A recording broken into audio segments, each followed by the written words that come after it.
Muito boa noite, meus irmãos. Que sejamos todos aqui neste encontro envolvidos por essa imensidão de luz, por esses fluidos benéficos. Todos nos alcançam, todos nos curam, nos consolam, nos aconchegam. São fluidos que vêm da espiritualidade amiga, de muitos dos nossos familiares, amigos, amados que já estão do outro lado e têm essa oportunidade bendita de estarmos reunidos em nome do Cristo, e eles têm sim a permissão, muitas das vezes, de nos acompanhar, mesmo que nós não o estamos vendo. Eles estão nos vendo e estão contentes. Então essa alegria que às vezes nos chega do nada é um abraço, é um aconchego, é um cheiro, né? É um envolvimento de tantos amigos. E aqui então, imantando-nos uns aos outros, com os dois planos da vida, é que eu faço convite para que possamos serenar os corações, né?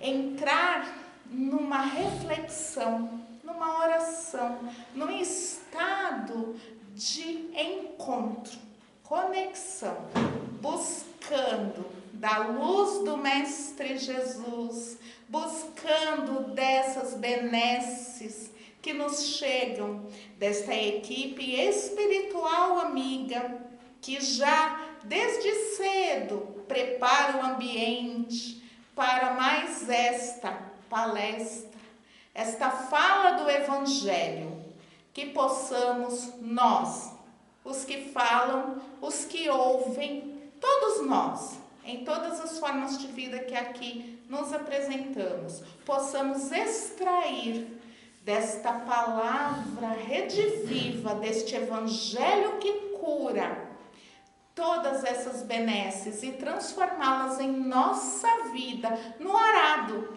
na ferramenta de evolução, na ferramenta que nos faz seguir rumo o caminho, a verdade e a vida junto com Cristo.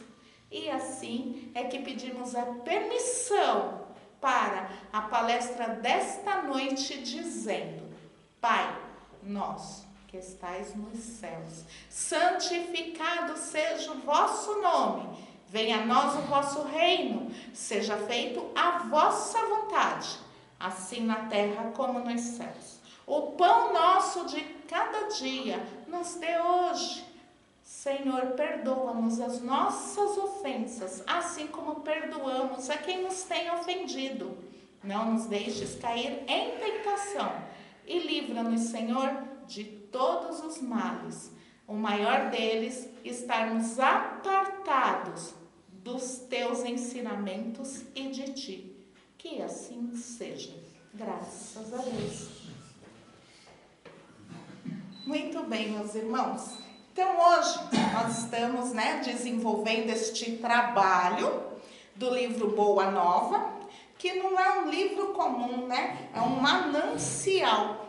Ele nos traz informações, como diz sempre a irmã Cecília. Humberto de Campos, o espírito Humberto de Campos, ele busca nos bastidores, do Evangelho, nas falas dos discípulos junto ao Mestre, muitas particularidades. E aí isso nos desperta uma reflexão. Jesus disse que enviaria o Consolador prometido, disse que enviaria, que nós iríamos, descobrir muitas coisas, muitas entenderíamos e outras nos chegariam novas, O Espiritismo, ele só veio dar um cumprimento às leis e o complemento do que Jesus veio nos dizer, aliás, mostrou, com o próprio sangue, com o próprio suor, com a vida dele. Bom, este manancial que Humberto de Campos nos traz, hoje nós vamos falar do capítulo 16. Vamos falar de uma personagem bíblica, do neotestamentária, que é Tomé. Tomé a gente pode perceber que ele é um pouco ausente nas falas dos próprios companheiros, discípulos e apóstolos. Ele aparece, claro, conhecemos a história de Tomé, conhecemos passagens de Tomé, mas não é uma passagem, não é uma vida, né, plena, com riquezas de detalhes. E Humberto de Campos, ele traz uma faceta de Tomé que é incrível e que quando nós, né, comparamos, é muito o nosso retrato, o retrato psíquico da humanidade. Tomé, ele vem a incorporar o que muitos de nós, quiçá a maioria dos humanos, têm guardados dentro de si. Quando a gente pensa que naquela época, há 2000 anos atrás, Marcos, Mateus, Lucas, João, para escrever o Evangelho, eles escreveram de forma que eles entendiam. Ora, um era pescador, um era médico, um era mercador, um coletor de impostos, então eram várias nuances. E ficamos com esses evangelhos e quando comparamos eles, um mostra um lado, outro mostra outro lado, um acentua uma situação, outro acentua outra situação, e de acordo com as traduções também, né, muita coisa se acha, muita coisa se perde. Então o Espiritismo, com essa lupa, né, que faz crescer a verdade, que faz aparecer a verdade, nessa reflexão de Tomé, quando eu falo que é um retrato psicológico nosso, porque antes de entrar aqui no capítulo que é o testemunho de Tomé, eu vou trazer um relato do livro Fonte Viva, onde Emmanuel, ele diz que Tomé é um discípulo ausente. Pois onde estava Tomé quando o mestre apareceu aos seus companheiros? Era um clima tenso. Eles estavam amedrontados, o mestre havia sido crucificado e morto. E eles estavam perseguindo quem andava com o mestre. Então, os discípulos estavam juntos, com medo. E onde estava Tomé? Que não viu quando Jesus apareceu. Não viu, porque Jesus havia aparecido aos discípulos, havia aparecido para Maria de Magdala.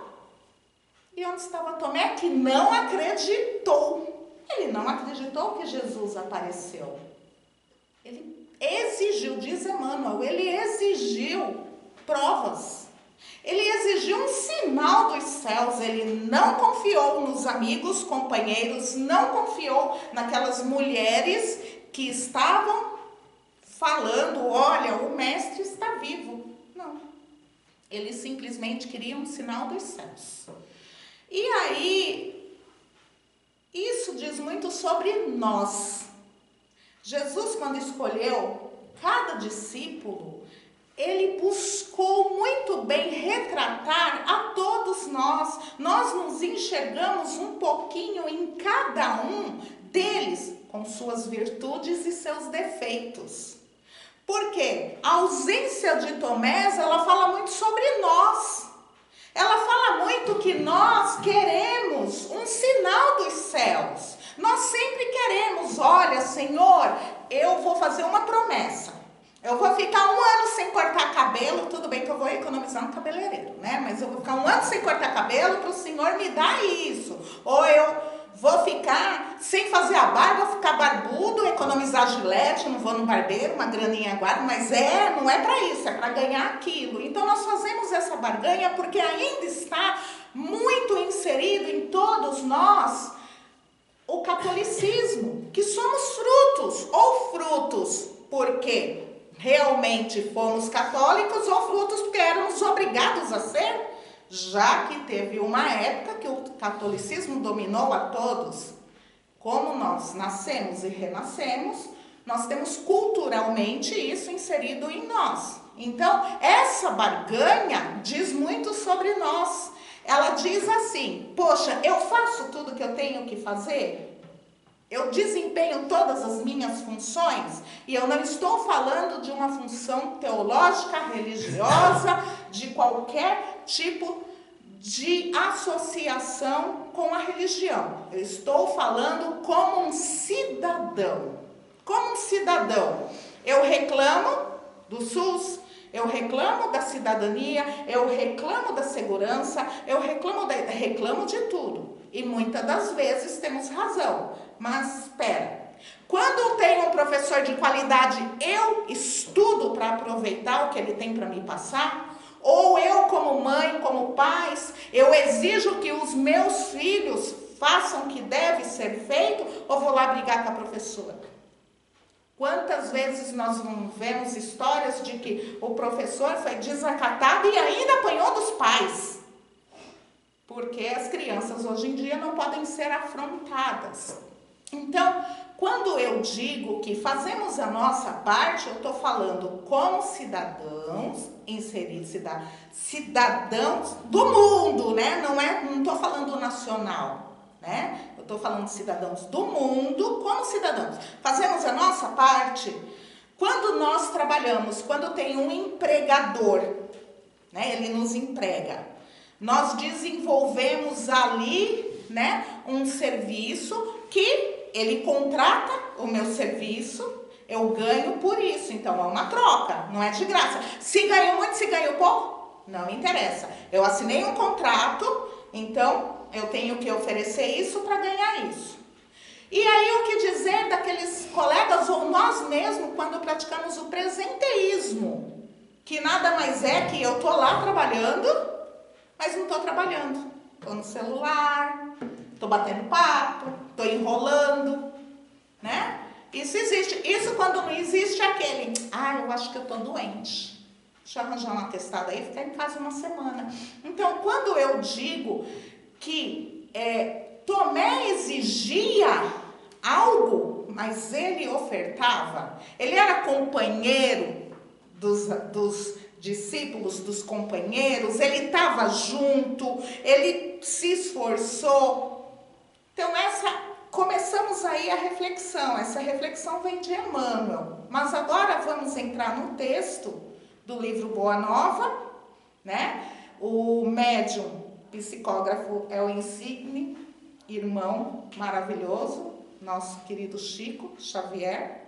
E Humberto de Campos, ele narra este capítulo 16, começando com uma fala de Marcos, né? Então ele fala assim, na narrativa de Marcos, o apóstolo, né? Jesus chega a Dalmanuta.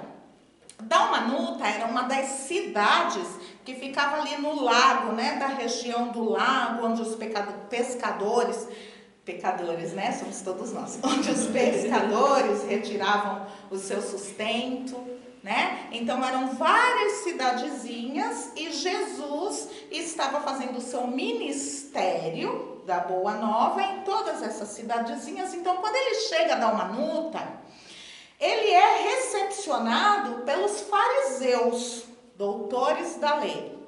Os fariseus exigem um sinal de que ele é o Messias. Jesus, cansado, extenuado de ser posto à prova nas questões da fenomenologia, porque a mensagem dele não era do sobrenatural, não era do miraculoso, não era dessas questões sensacionalistas. Não, ele fez milagres? Fez. Ele curou, ele espantou, né, os demônios, ele multiplicou pães e peixes, mas ele fez tudo isso para quem? Para aqueles que eram deserdados da nação. No costume judaico, até hoje, quando a pessoa nasce pobre, é porque Deus não gosta dela. Quanto mais rica, quanto mais prestígio, dinheiro, escravos, eles têm, mas Deus gosta deles. Eu nasci rico porque Deus gosta de mim. Ele nasceu escravo porque Deus não gosta dele. Algum problema ele tem com Deus. Deus não gosta dele. Então, quando Deus fazia esses movimentos chamados milagres, que nós sabemos que a ciência espírita nos explica que Jesus nunca, jamais iria ferir, né, as condições que Deus, as leis divinas, tudo que ele fez tem uma explicação lógica e racional. Até a multiplicação dos pães, que nós conhecemos agora como fenômenos materiais, que é só uma transportação, né? Ele transporta, né, aquele material para outro local e faz-se materializar, ou seja, ele pega ectoplasma, faz o transporte. Hoje nós entendemos disso, mas naquela época, por que Jesus fez? Porque aquele povo era esquecido e deserdado. Então ele fez para tocar corações que não tinham entendimento das leis, não entendiam das letras, não entendiam dos costumes dos ricos, só eram trabalhadores simples, escravos. Então o que ele fez? Ele fez milagres, chamados milagres, para esta turma. Ele chamou a atenção desta turma com esses fenômenos, mas foi para eles, não foi para os grandes. Então Jesus, ele estava muito chateado com os fariseus, discutindo com ele que queriam um sinal. Então ele sai, volta para o barco e vai, porque ele não quer ficar ali. E aí ele se esconde e vai para a casa de Zacarias, que é um pescador humilde, que acolhia Jesus, acolhia os discípulos. Nisso chega Tomé, esbaforido, né? Vamos dizer que ele era o marqueteiro publicitário da Boa Nova. Era assim que ele se sentia, porque ele chegou lá naquela velocidade. Mestre, mestre, mestre, olha, mestre, eu tenho um convite. Existem aqui, nesta cidade, conhecendo essas paragens e as aldeias no entorno do lago, estes que são prestigiosos, tem patrícios romanos, funcionários de Herodes, fariseus, tem uma casta, mestre, de gente com dinheiro, de gente com prestígio. E olha, mestre, eles estão todos em excursão por aqui e vão e querem lhe conhecer. Jesus continuou mudo, só olhando a fisionomia de Tomé. E aí Tomé começou a ficar, né? Nossa, mas eu tô falando pro mestre, eu tô falando e o mestre não tá nem se animando, né? Aí Tomé continua, né? Mestre, mestre, eles querem te conhecer, mestre, lá na casa do centurião Cornélio Cindro. Vamos, mestre, vamos, vamos. Então ele achou que ele tinha feito algo esplendoroso, né? E eu fico imaginando, gente, muitos de nós, se nós formos colocados na frente de alguém que seja uma celebridade que nós admiramos, né? Então eu tenho a oportunidade de falar com uma celebridade, né? Então essa celebridade, uma pessoa da ciência, uma pessoa da TV, um ator, não sei, com o gosto de cada um. Agora, se eu tenho a oportunidade de ter vários dessas pessoas que eu admiro, e eu posso conversar com elas, eu posso ficar ali um momento com elas, trocar palavras com elas, simplesmente olhando, admirando. Como seria a nossa postura? Qual seria? Seria a mesma de Tomé? Porque Tomé era um pescador simples, sem instrução nenhuma, sem nenhuma notoriedade, que também Deus não gostava dele, né? Porque ele era pobre, Deus não gostava dele. Aí ele tem a oportunidade, porque ele anda do lado do Mestre Jesus, de estar próximo dessas pessoas com prestígio material, com poder. A reação dele dá até para a gente entender. Quando a gente lê, você fala assim, nossa, ele está olhando só o material. Não, nós também fazemos isso, seja de uma forma ou de outra. Imagine 2000 anos atrás, né? Quando Deus não gosta de mim porque eu sou pobre, mas ama eles porque são todos ricos. Então Tomé, ele está tão, né, extasiado com aquele encontro que ele conseguiu. E o mestre, então, depois de um tempo, olhando para ele, refletindo, tentando buscar dentro do interior de Tomé aquela atividade mental, o sentimento dele, o mestre responde, mas o que eles desejam de mim? Tomé não entendeu. Porque o mestre não estava fazendo uma pergunta, o mestre estava se desabafando. Mas o que desejam de mim? Querendo dizer, mas que sinal? Que sinal? Eu já espantei o maligno, eu já multipliquei pães, né? E estas pessoas, o que elas querem? Se Moisés abriu o mar morto, então eu vou ter que secar o mar? Se eu acalmei a tempestade, será que eu vou ter que fazer o que agora? Né? Virar o mundo de cabeça para baixo? Então, assim, Jesus estava cansado desse tipo de conversa com eles, de ele ter que ficar provando coisas que não diziam respeito à boa nova. O que é a boa nova? Boa nova é amor e perdão. E aí Tomé, mas mestre, eles querem só um sinal. Um sinalzinho, mestre Tomé insistia. Não, mestre, coisa pouca. O senhor vai lá, conversa, dá um sinalzinho para eles. E aí Jesus responde, né?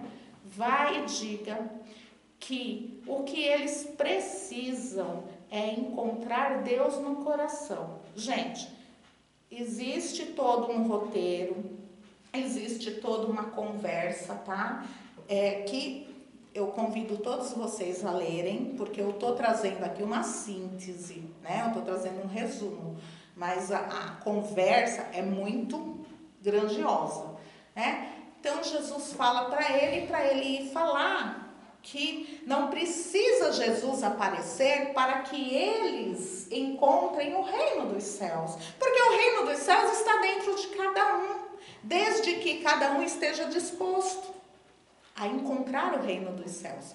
Mas Tomé ainda, mestre, eu até entendo o que me fala, mas como, mestre, vamos divulgar a boa nova se não tivermos a ajuda e o prestígio e o dinheiro que eles podem nos dar?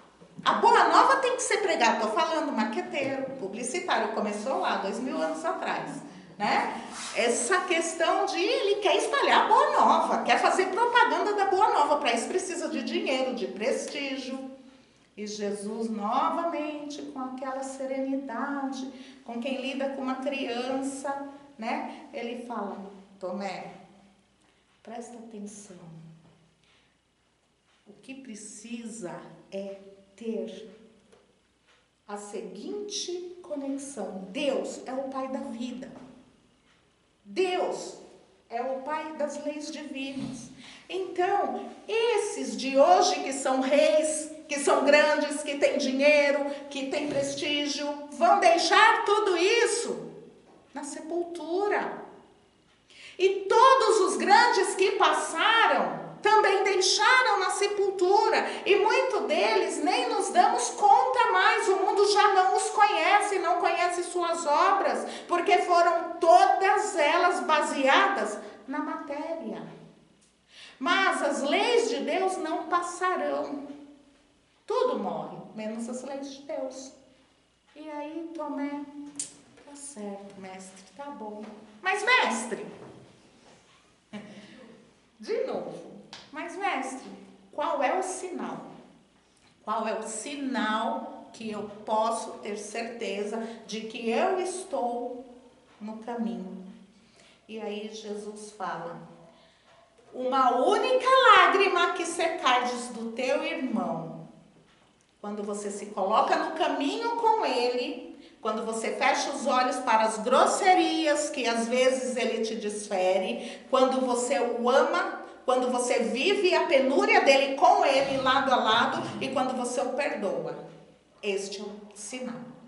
Bom, Tomé aprendeu um pouquinho, começou a desenvolver esse outro lado dele, de deixar de lado quem tem prestígio, né, o fermento dos fariseus.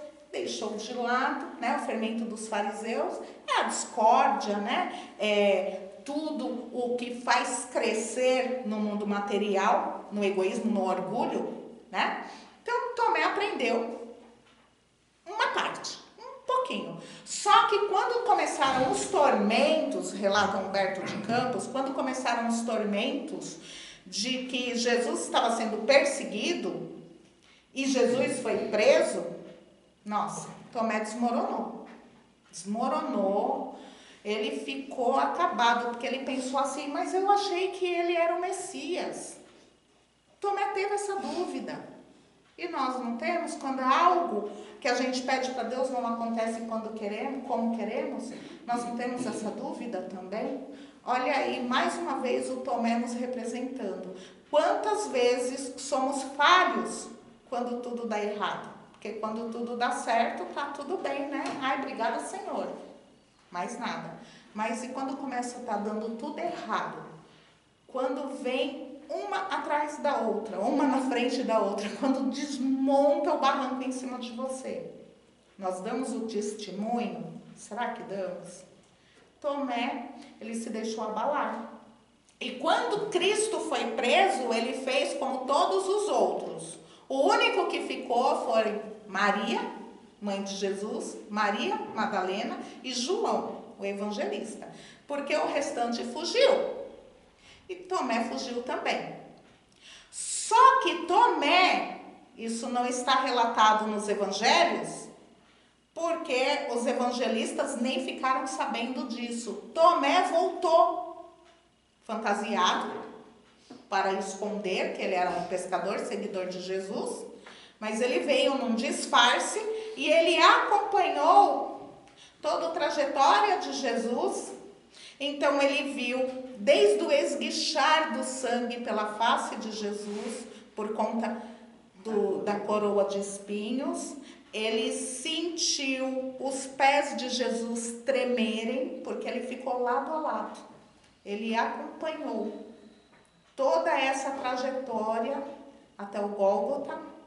E quando Cristo é colocado na cruz, ele olha desesperado, pensando com dúvidas. Ele tinha certeza que era um homem de bem. Ele tinha certeza que era um profeta, um homem santo. Mas ele já não tinha certeza de que era o Messias. Essa dúvida tomou conta do coração de Tomé. E aí, ele olha para a cruz e ele olha diretamente no olhar de Cristo, como se fosse um imã. O olhar de Cristo foi como se fosse um imã, atraindo, não Tomé, corpo, o espírito de Tomé, atrai e vincula. E aí Tomé vê um homem sereno, tranquilo e em paz. Jesus não demonstrava a dor espiritual. A dor física é natural, mas ele não demonstrava dor espiritual, ele não demonstrava decepção, nada. Ele só falou: Tomé, presta atenção. Este é o sinal de estarmos no caminho com Deus. Ou seja, Jesus foi colocado porque a cruz, ela era entendida como algo execrável. É para a pior pessoa, da pior estirpe. Só vai para a cruz quem não vale menos que lixo. E Jesus carregou a cruz com dignidade. Então, Tomé entendeu que o sinal era morrer pela boa nova. E ele foi. mais confortado de que Jesus era o Messias, mas ele viu Jesus morrer, ele viu cada chaga se abrir no corpo do Cristo. Por isso que ele, tanto quando Jesus aparece e ele fala, tenho que tocar-te as chagas, é por isso. Porque ele viu cada chaga que foi aberta, ele viu os pregos sendo colocados, ele viu as gotas caírem, ele ouviu os gemidos, então aquilo ficou muito marcado. Como ele pode ter passado por tudo aquilo e está vivo? Ele não entendia, porque não entendia do fenômeno de materialização natural, não foi explicado ainda, né? Para eles naquela condição. Bom, enfim, Jesus foi crucificado, morto, sepultado, ressuscitou ao terceiro dia, como canta, né, os nossos amigos da Igreja Católica, né? Virou até uma prece.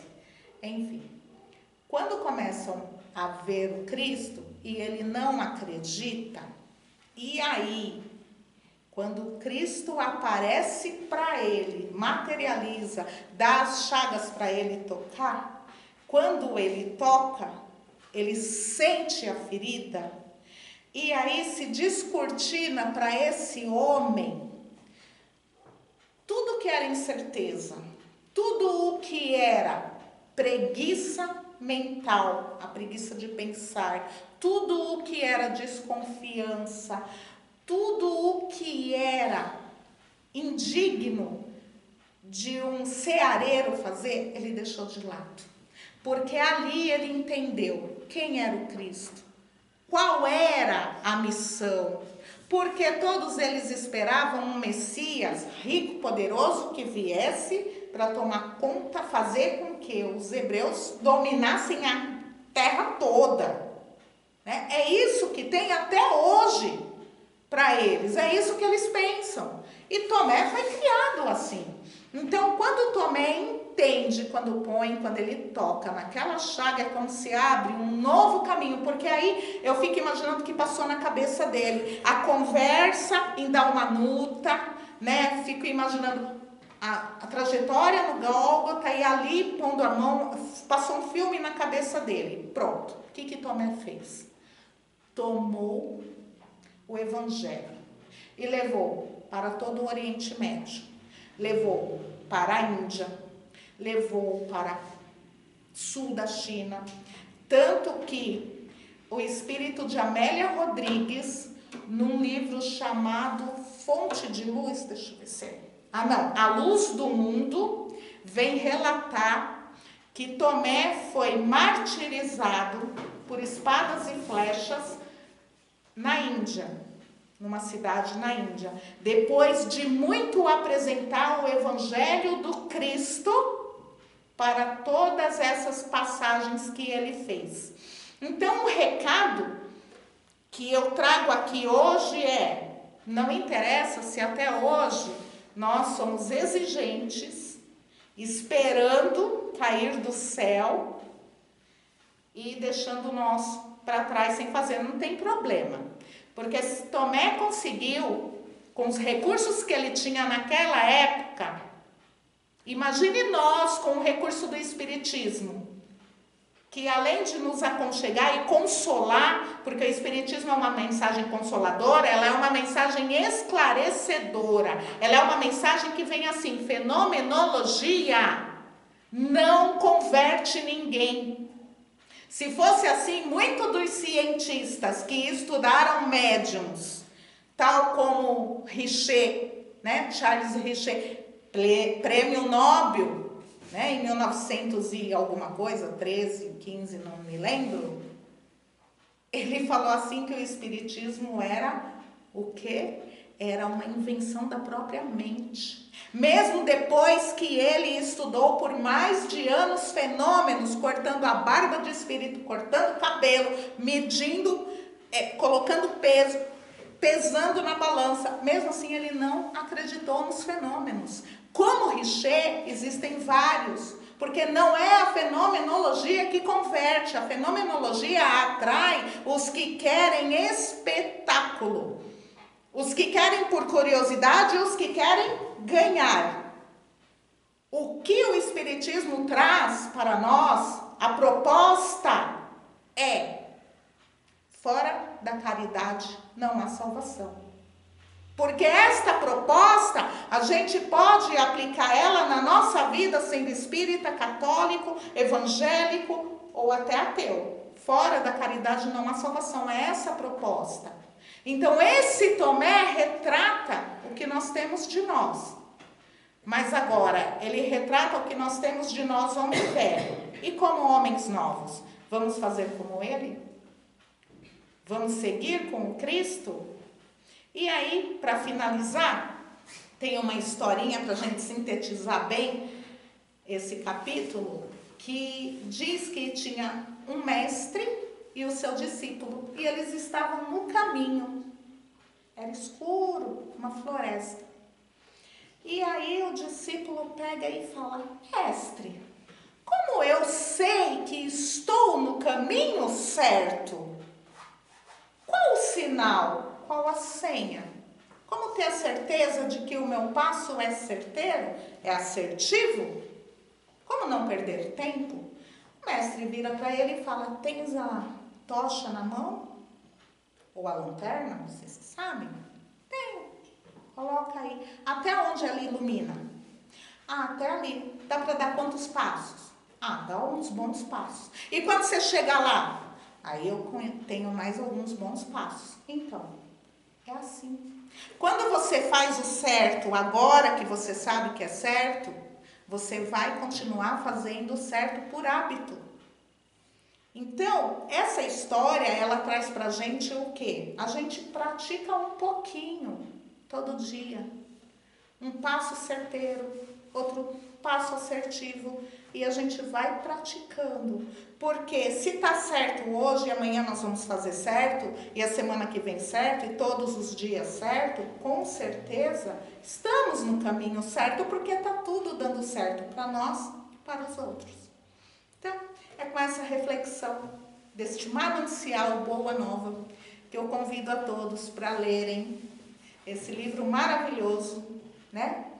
E verificar se o que eu falei aqui está próximo, está longe, está mais distante, enfim. Tirem as próprias conclusões e, se quiserem, podem me chamar a atenção, puxar a orelha, que serão muito bem recebidos. Eu, pelo menos, gostaria.